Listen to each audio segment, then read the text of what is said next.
Maglalagay lang tayo, gagadyarin natin yung cheese. Una muna natin gagawin to. Cheese muna, ilalagay natin dito sa lanera. Ng masarap na kakanin.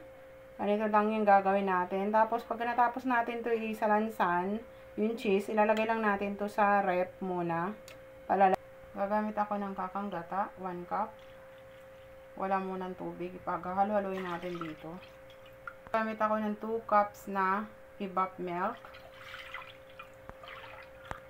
Gamit tayo ng condensed, mga 1 cup. Depende sa gusto nyong tamis. Ako ay 1 cup lang gagamitin kong condensed milk. Magamit ako ng 1 half and 1/4 cup na cornstarch. Vanilla, 1 tablespoon. 1 cup water. Ngayon, imimix lang natin to hanggang sa mahalo natin lahat ng mga ingredients. Wala pa ring apoy ito.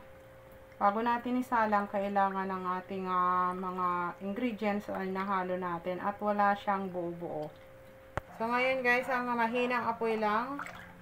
Haluin lang natin ng palagi ito, hindi natin titigilan. Kasi once natin tinigilan, mamumuo at masusunog yung ilalim.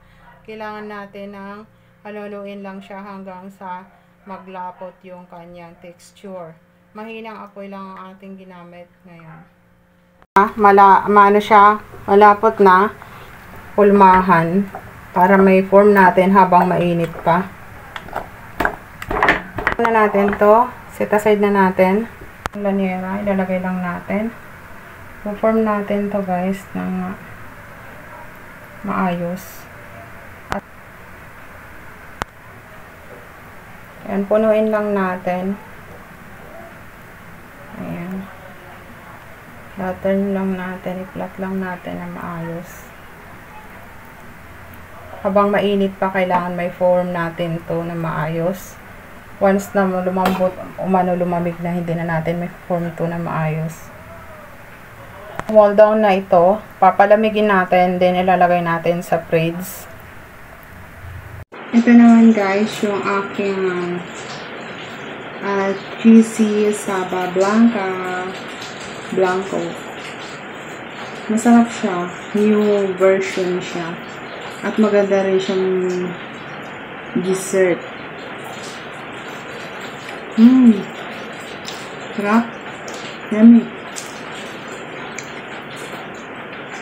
Ang sarap. Delicious.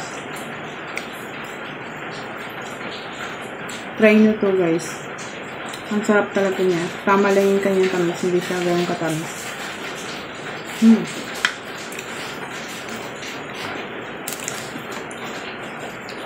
Thank you guys for watching. Please subscribe to my YouTube channel. Follow my Facebook page.